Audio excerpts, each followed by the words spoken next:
There's a world you're living in. No one else has your part. All God's children in the wind. Take it in and blow hard. Neil Young's song, There's a World, is a key inspiration for our ongoing series of heartfelt conversations with folks from all walks of life.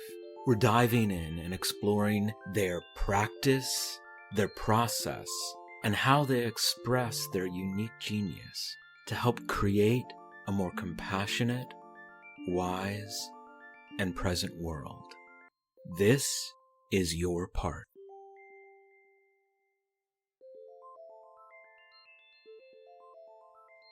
Welcome back to Language of the Soul, Conversations on Healing and Growth. I'm Ben Umstead. And I'm Martin Perkins. Our guest today is Tom Clement. Tom is a documentary cinematographer and director. His latest work, Projecting Protest, chronicles activists across the political spectrum who use light projection as a form of protest. The short film played at the world-renowned Doc NYC Film Festival last fall and is now available to watch on Scripps News. Welcome to the podcast, Tom. Thank you, Ben. It's good to be here. So, Tom, you've described Projecting Protest as the most personally and journalistically gratifying experience of your career. Can you speak to what that's really felt like, creating something that's, as you're putting it, just so gratifying in its nature? Well, it feels really good to be done with it at this point.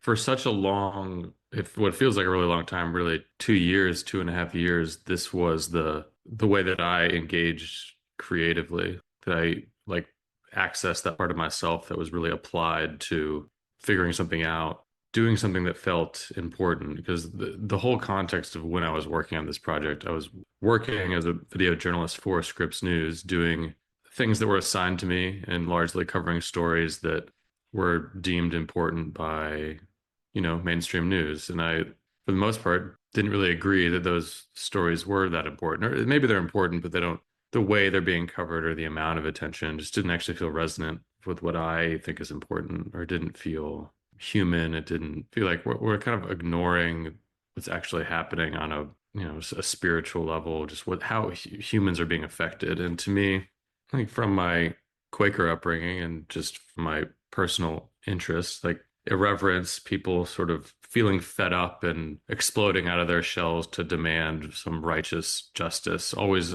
caught my attention. And being able to talk to these activists as they're figuring out how to express themselves in the world in this way that I just think is exciting and funny. I mean, most of the time when the neo-Nazis do it, it's sort of upsetting, more than sort of. But I was grateful to have a challenge every day that felt doable and important to apply myself to. And at times it was really frustrating. There'd be some element of the project that wasn't working. But even the frustrating parts, watching myself go through periods of intense attachment to certain outcomes happening, to feeling kind of zen about the whole thing, like whatever unfolds is meant to unfold, to how the documentary is being distributed, or how characters actually show up in the film, like how it fits together in a way that makes sense and is compelling. As someone who watched the film, I want to emphasize it's very, very compelling. And when you go from covering the origins of projecting, light images onto private and governmental buildings, and you transition in the story into telling it from the perspective of when neo-Nazis began to do it, I found it extremely important and compelling because of the free speech element of it all. How important it is right now as we experience the cutting off of all these ways in which free speech has expressed itself, and we've largely as a nation taken for granted, and now we're watching it be challenged in really, really, really toxic ways. the message that's offered in projecting protests is just compelling, powerful, important. And frankly, with the beginning of the Trump administration, I would offer the documentary is that much more important today than it was even a few months ago. Absolutely. I mean, the documentary is made more important and relevant because of the Trump election. Because I mean, when I started the project, obviously I didn't know that he was going to be reelected. But it does change how it feels, and I think the salience of the message. I mean, it's important all the time, but it's much more, palpable how important it is now to be able to speak freely. I mean, tolerating speech that we dislike to retain the right to dissent in general, I think was the kind of the mission statement pre-Trump that we had come up with. And now that feels, I mean, that's important too, but that feels as important, or it's not the main point anymore because we're tolerating so much objection. Like mostly what we're tolerating is kind of upsetting speech from the White House or from white supremacists who are in positions of power. Right, right. So I'm a big fan of Chris Hedges, an incredible journalist and in the nature of his work over decades. And he recently did a pod, or not so long ago, did a pod with Jimmy Dore, who's a comedian slash, I don't even know what you would call him, but he's a comedian and does various things. I think he was at one point a comedy writer as well, and has been largely blacklisted. And as a result, Jimmy Dore's become very much a free speech advocate. And he described, much to his surprise, attending a rally that, was largely MAGA oriented. Much to his surprise, as he's speaking in support of things like the importance of Medicaid, the importance of free speech, he has the entire audience totally engaged in a real level of support around, a MAGA audience, very supportive of number one, free speech. And I think sometimes that's the part, as strange as this is and as toxic as I think what we see coming out of the White House is, because it is racist, narcissistic, and it's, all these different things. And it's free speech. Do we want that in our leadership? Do I want that in my leadership? No. But I think we have to find a way to enter into a dialogue where it's no longer about not wanting to hear the speech, because we can't tolerate the speech, because if we don't do that, then we don't get to the underlying concern. And I think you, maybe not necessarily intentionally, but the manner in which you cover the neo-Nazis and their usage of projecting, images, I felt like you handled it just with such grace and with an objectivity. Yeah, thank you. And I think we need that, is what my point is. We need, like, I would say that, when we talk about what's your part, I was just so impressed with the willingness on your part. Like, you went back to the people who had originally started doing it, and, to a person, like, they all were basically saying, I'm not comfortable. I'm not comfortable with neo-Nazis doing this, but they have a right to do it. Right. Now, whether or not what they're saying doesn't represent, or doesn't represent hate speech, that's a good question, but one that you can't necessarily adjudicate in the documentary. Yeah, that's a whole other can of worms that I yeah, like have an opinion about that I think has definitely been informed by this process, but is kind of point in a way. But yeah, I can't really get into it because that could be its whole other documentary. But I do think it's like, I mean, part of the trying to prevent speech that makes us uncomfortable is just trying to resist discomfort coming from neo-Nazis, coming from the White House, whatever. And I just think in no circumstance should we be preventing people from saying things because it makes us uncomfortable. I don't think it's going to work. I don't think where it eventually leads is good for democracy, is good for anyone. And yeah, I mean, that's what I hope people take away from the documentary. I will also say I mean, what you just shared about the MAGA people being in support of Medicaid and free speech. I mean, with Josh, the neo-Nazi, the things that he's mostly concerned about, I largely agree with. I mean, and not anti-Semitism, but he's upset. He's upset about affordable housing, about corporatization in America, and how that's affecting working people. I mean, he's a veteran. Like he saw a bunch of like upsetting things during his time in the military. he's not really a fan of United States imperialism. He's just attributing all of these ills to the Jews, which I don't agree with, and I think it just doesn't really make sense. But if you replace the Jews with, corporate oligarchs, I think his thinking does make sense. Again, borrowing from Chris Hedges, he presents it in this really wonderfully clear way, in the sense that the neoliberal establishment he refers to as corporatists, and these hedge fund tech oligarchs as oligarchs. So and one was largely feeding off of the existing superstructure as a way to build enormous wealth, and the other wants to dismantle the existing system so it can build enormous wealth.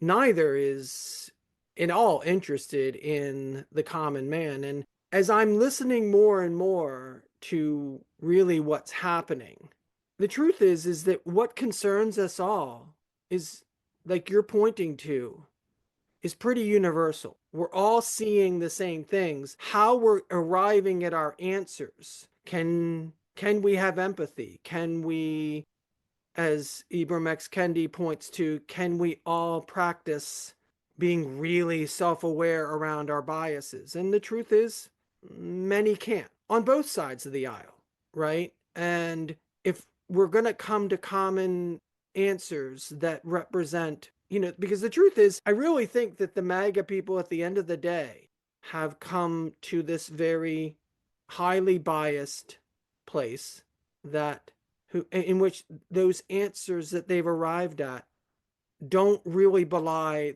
the shared concern around the underlying causes.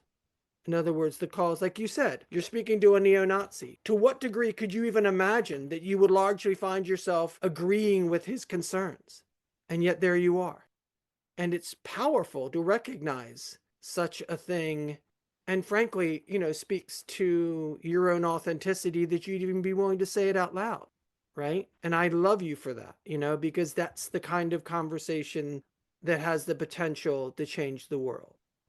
Yeah, I remember he asked me at one point, Josh, what my political beliefs were, and I hesitated for a second, and I was like, "Well, I'm not a white supremacist. I'm not a neo-Nazi, and I grew up in a very liberal place. In general, my politics, I support policies that support working people, and I don't think the left or the right are doing that particularly well." And then I sort of left it there. You're spot on. Yeah. And then from that basis, I mean, I think he took that to mean that I was more sympathetic to his cause than I actually am, but that's okay. But it's part of how we built rapport. Right. And he might have confused sympathy with empathy, or empathy with sympathy. At the end of the day, we need not be sympathetic to another's cause in order to have empathy for what underlies their concerns. And I think because of the breakdown in communication, there's an unwillingness on anyone's part to speak from places of vulnerability. In other words, what I'm really concerned about is my children. I'm concerned about my community. They don't want to be soft enough to arrive at a place of common ground, because that would mean, oh, well, I'm agreeing with a Nazi, or I'm agreeing with a libtard, or whatever I'm agreeing with. Yeah, in headline culture, that's easy to get, bundled and canceled or whatever. And those are real concerns if that's, important to you. Well, in today's superficial world, getting canceled, no matter who it is, because frankly, it can be the left, it can be the right, it can be a corporation, it can be your family, it can be your community, it can be your neighbors, right? If you put out the wrong sign, you can be canceled. It could be just about anything, right? I mean, I live in a little rural community, and it's not so much canceling, but I have a neighbor who historically has allowed his dog to be down at the road a lot of the time, and there's a group of neighbors that are perpetually concerned about the well-being of this dog, right? So we're not canceling the individual, but we're concerned, right? We're concerned how this is unfolding, and it does affect how we socialize with that human being, because after you tell someone over and over again, hey, your dog's down at the road again, and it just keeps happening over and over again, and the way that people travel 50, 60 miles an hour on a country road, who knows what could happen, right? And we're in this little alcove of dog lovers, right? Probably universally true, but it can be the most benign of things, and yet it affects the social fabric. And it may seem like unrelated, but to me, all of these different ways. And how do we like find empathy? Yeah, and just be okay, being okay with people not doing what we want them to do. Right. And finding ways to come to a place of empathy without necessarily sympathizing with the cause. Right.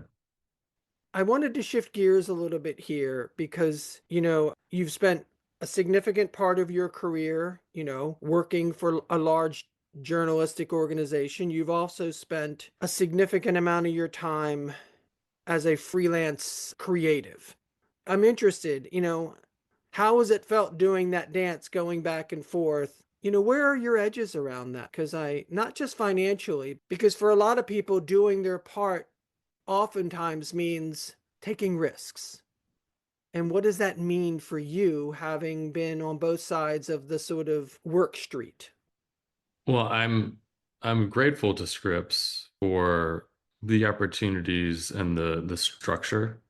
I'm not sure that I would have completed Projecting Protest if I didn't have the structure throughout the project. Like, well, the company changed over, they reprioritized towards live news in the last year. So a lot of what I was doing, being at the White House mainly or at the Capitol, filming reporters stand in front of the camera and talk about the news.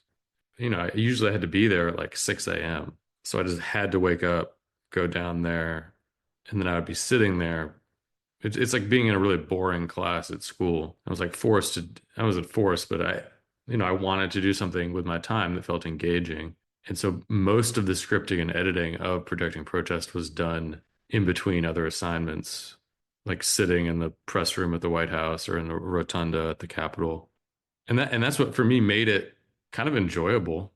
I mean, that was not what I wanted to be doing. Babysitting a camera all day, filming reporters talk about the news in ways that sometimes felt superficial or didn't always feel important to me. I think certainly important things happened, and I don't completely agree with that, but that's certainly how it felt. And there were times when I was very resentful, or my ego felt hurt that I wasn't doing something, like I wasn't sort of being recognized for my creative potential in that moment. And over time, I chose to redirect my energy into something that I did feel proud of and something that did feel important to me, which was this project. And now Scripps laid off 80% of the staff at the end of last year, including me, which for me personally is okay. I mean, people losing their jobs is never something to celebrate, but it's a change, an opportunity to find new jobs, find things that align more.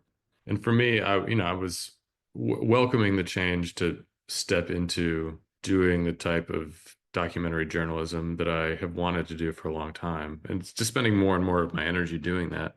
But it is hard, and it's an adjustment to cultivate my own discipline, really about applying myself in the same way that I was applying to myself when I was forced to be somewhere is harder and it's different. So if I have an unstructured day at my house, if I don't have to go anywhere that day, I'm like, okay, well, I'm gonna make sure that I commit 3 hours in the morning to developing a new creative idea or editing or like whatever the task of the day is. It's a lot easier, especially if something is hard or uncomfortable or not working, to find distraction. If I'm trying to solve a problem and it's not working and it's bringing up an insecurity or a fear, like, oh, this will never work. Oh, I'll be, stuck working for other people in monotonous ways. Like these are, some sort of negative self-talk that would come up.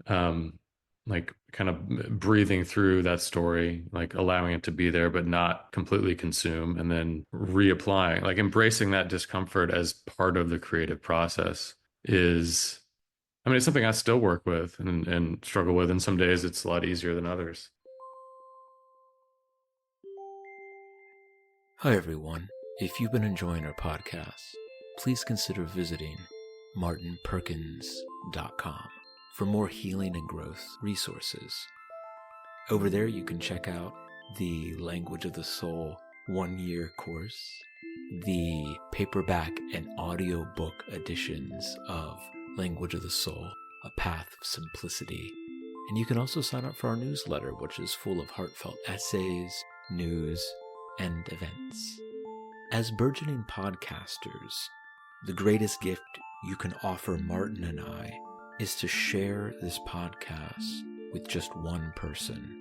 Word of mouth remains the most genuine way to share the art and media that you love and care about. So in advance, we thank you. And now, back to the conversation. So in the realm of storytelling, what are you excited about these days? What kind of gets the juices flowing? Born in part out of spending time and being on the chat boards of the neo-Nazis, I was struck by how well they create a sense of purpose and belonging among their members, and simultaneously noticing fathers of my friends, men that I know in my own life who feel a lack of belonging or purpose in society. Like there isn't a way for them to participate or be valued. And feeling just that there's a real need for men, and I think young men in particular, to apply themselves and be valued in a way that I think isn't happening. And so I've been studying, having conversations with masculinity influencers and who kind of participate in certain realms of the manosphere, what's known as the manosphere. The manosphere is the more toxic side of it that it's hard to spend very much time in just because it's so misogynistic and limiting about like the acceptable ways of being a man. Would you describe that, if I can interject, would you describe, like earlier you were talking about kind of the superficiality of life, of the world as it's being covered journalistically. And I wonder to what degree I would call it faux depth. In other words, what the neo-Nazis are offering to these young men is what I would call faux depth. In other words, there's depth there because, there's a belief system that we can adapt, and it will create a sense of belonging and purpose in your life. And yet at the same time, it shrinks the circle of life into this tiny, tiny little group, right? So when I call it faux depth, it's like, they're really intending to create a sense of belonging, but they're basically saying, well, here's the circle, and most of the world's outside of it. Yeah, I like that term, faux depth, and I think why it feels exciting and like depth for the people, whether it's the manosphere or neo-Nazis or like red pillars, is that it is a little bit, it feels revolutionary to them. Because if you're feeling hurt and displaced and not wanted, which in many ways, I don't think is a wrong thing to feel for, MAGA people or young men in general. They're not wrong to feel that. And so it feels deep and profound to be told your feeling of pain around not knowing where to be and not knowing how to express yourself or feeling pathologized for things that feel natural to your being, that's actually that you've been wronged in your feeling of confusion growing up or your feeling of that other people are doing something to you. I think that passes for depth and feeling kind of prophetic. If you get into the propaganda that these groups make, they have a prophetic, declarative way of talking. That like the music that they use, the type of speech that they use, it's about duty and honor, sense of purpose.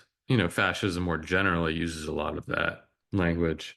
It's not actually very deep or nuanced, but it does feel, authoritative and important, or it could if that's what you're looking for. Right. And for the young man feeling like there's meaning or importance to their lives, and there's a real absence of it because you don't feel like you fit in anywhere else. Or if you do fit in, it feels like it lacks genuine connection with it. And all of a sudden, there's this group of people that says, you're one of us. Hmm. It's kind of scary to some degree because I would offer that so many of the people over these last, say, 10 years that have had these right wing kind of influences, and peripherally people like the Joe Rogans of the world who have this massive following of young men. The strange part is that in 2015, Joe Rogan was a Bernie Sanders guy and all in. I mean, all in for Medicare for all. And when Bernie was in essence betrayed by the Democratic Party, those same people, they saw the inauthenticity of all that and they moved right, further right. They were already right, but they were looking for, so at that point, those same people who were seeking a form of populism that would have been, in essence, loving and caring of our fellow man, they were looking for a tent, and Trump said, "Come join my tent," right? And, I'm going to change the world too. And so the same people who identify, whether you're a neo Nazi or you're as left as can be, the truth is at this juncture, so much of the world is seeing how problematic the existing order is, how corrupt it is. And the existing superstructures, the Democratic National Party, they don't have answers. It's very obvious from how the Democratic Party is responding to what's happening. They don't have answers for any of this. And the ones that do are considered outside of what's considered, normative and acceptable, and then when you have people like Chuck Schumer voting for things that seem inexplicable, though I understand in essence why he did it. I don't know that I agree with it, but I understand why he voted for the funding bill that recently passed. It's just very interesting because what I see is a left and a right that in many ways are looking at the same concerns and just coming up with such radically different answers. But at one point, potentially could have ended up under the same tent pole, which is really strange to think of. Yeah, if Bernie had won. And I don't know that you have anything in particular to speak to that, but I just wonder to what degree we see all this manosphere form. I just wonder what would have happened if if Bernie had been elected in 2016. I think the left more generally, which still would have, if Bernie had won, still would have been in power, are wrestling with it, or uncomfortable with like what to do with male energy. It does and has manifested in ways that harm, hierarchical and oppress people, and are, because so many negative human attributes are most loudly demonstrated by men. Right. How do we find a healthy outlet for it that's frankly not trauma inducing? Let's not send all these guys off to war and come back so deeply wounded that they never, they're never the same. And we, put them in some manual job or put them in battle, but we really don't want to deal with them. Right. And I think your interest in that subject is so potent. Yeah, and I mean, it feels surprising, or like I think part of the problem is just that talking about it is so hard, and there is so much I don't know, danger around saying. I've read this thing that Robert Reeves, he's kind of an academic who studies men and boys. He's done some very good work, but he says that both the left and the right deny science. The right denies climate science, and the left denies the reality of biological sex differences. And so I think in many ways, talking about the needs of young men as being distinct from needs of humans more broadly, or needs of women, is not kind of accepted as a legitimate line of discourse. In many places it is, and I think in the right, or like Jordan Peterson, or many of these people are overemphasizing the reality of biological sex differences and putting it into a gendered order. But the way that boys play, or if you have a bunch of teenagers together, like it just looks very different. And obviously it's a spectrum. Not everyone falls into these categories, but I do think the energy exists enough that it is worth considering and planning around, and creating opportunities for men to get out their aggression, risk taking, testosterone, competitive spirit in ways that or generative. Yeah. As you speak of this, I hear something very personal for you around this, like your own struggle, maybe from youth. What's your history with this? I mean, in general, I feel like I had a very blessed childhood and teenage years in terms of a close group of friends where we were able to manifest kind of a prankster spirit, you know, risk-taking mischief that I think to me feels aligned with that energy. And I, was on all male sports teams. And so that drive of being male is something that I resonate with. And the softer, more reflective, introspective, caring side that was modeled through my Quaker upbringing or just being around people who value that. And my mom's a social worker. My parents met through the Landmark Forum, which is at the time, a new agey therapy adjacent way of self improvement and relating to yourself and the world in a new and conscious way. So that like type of thinking was very much in the orbit of the village that I grew up in. And it's important. And I think it's informed how I make decisions and what my values are. And the other part is very much still there too. I mean, I definitely don't want to suggest that I was like wronged or something in my upbringing, but I think I absorbed messages from the culture yeah, certain manifestations of, I don't know, my maleness were too much or were out of control or were toxic. Growing up, I think that's part of being a teenager is learning how to express those parts of yourself in ways that are pro-social or don't isolate you or don't hurt or make other people feel uncomfortable. Like that's part of maturing as a person. And I think approaching that as process of maturing is different than approaching it as a process of you have these toxic things that you need to unlearn.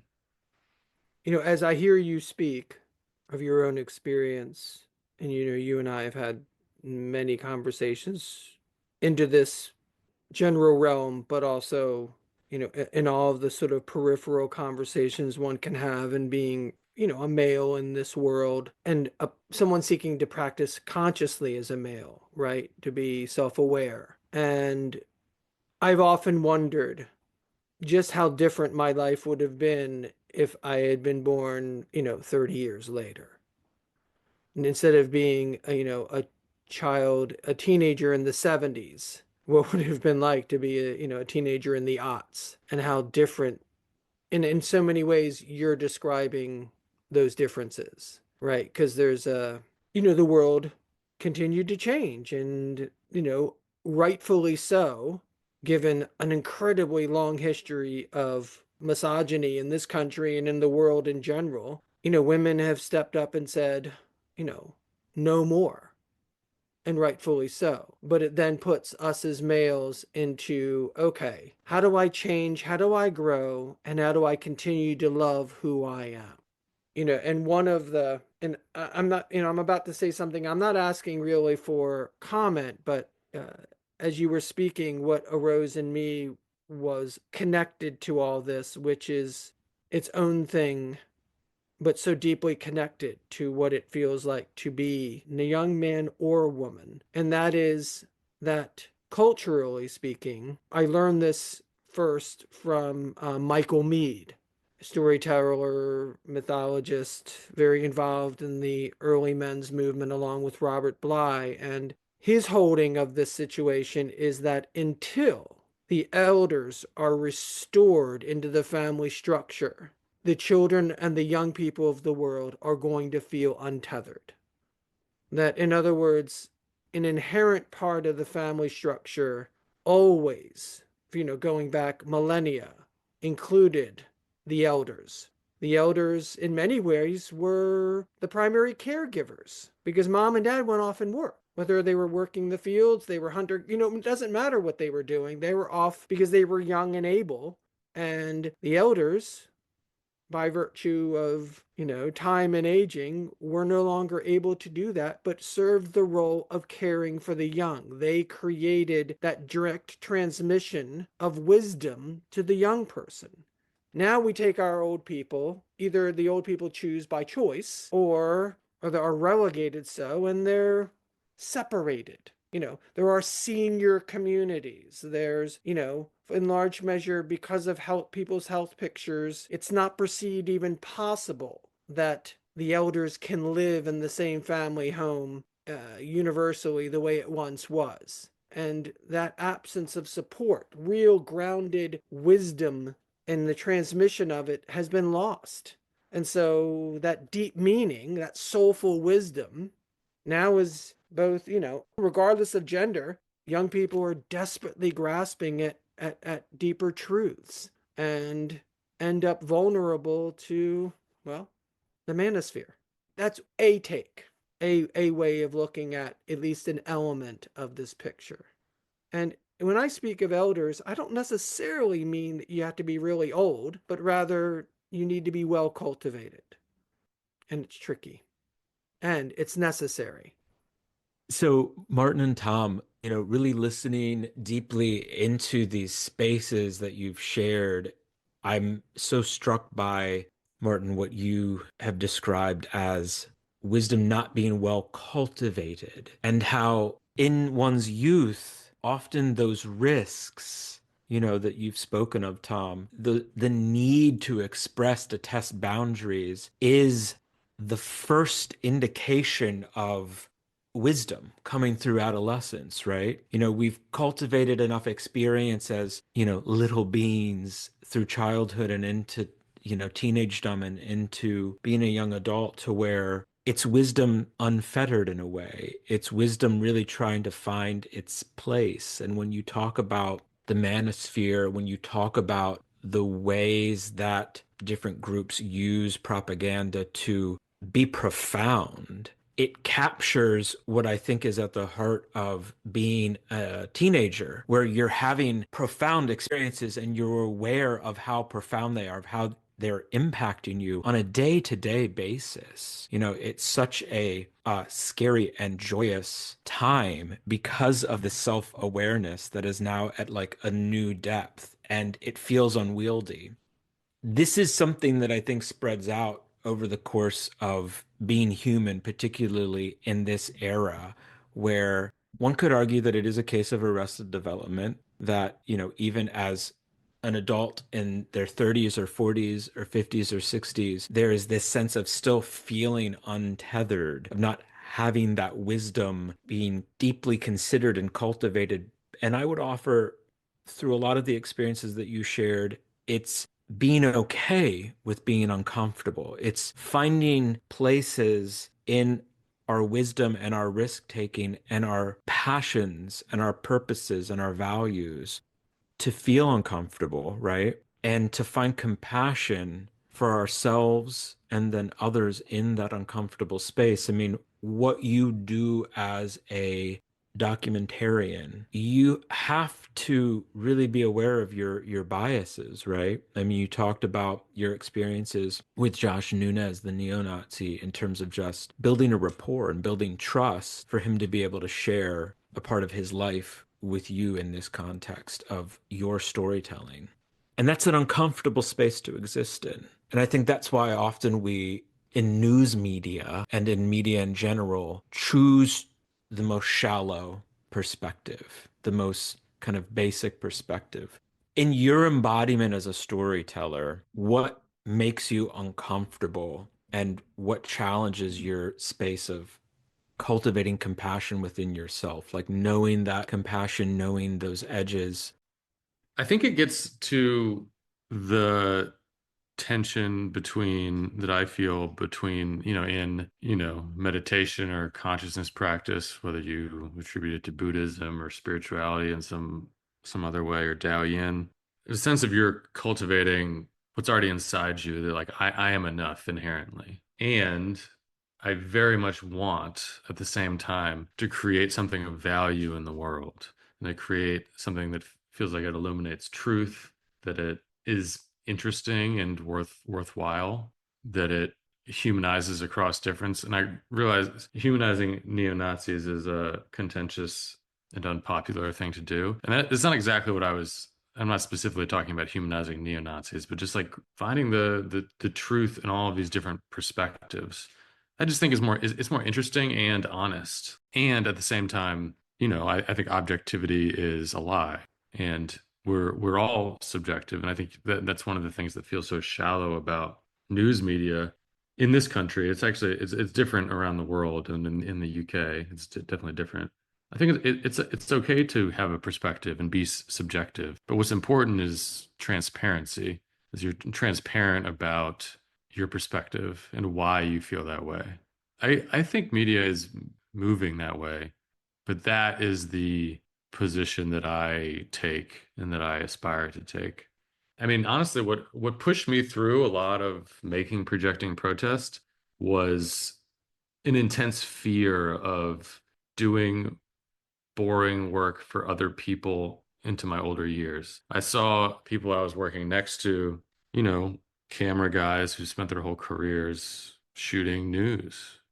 Yeah, I think for people that works for that's fine. But for me, that felt intensely scary. I was like, I cannot be doing this, at 45 with children, like sort of cuffed to this as my way to support myself. And I don't think that's not the way that that I aspire to make creative work in general. But for this project specifically, a big part of it was proving to myself, and proving to, you know, my creative community and potential employers my proficiency as a storyteller, as a documentary filmmaker. Like that felt really important to my identity. And as I move forward now, it's a little different because I feel like I have proven that to a certain degree, but I like that hunger for exploration, for connection, and if I'm being really honest, to like prove myself in the way that I see myself or aspire to be is definitely still a driving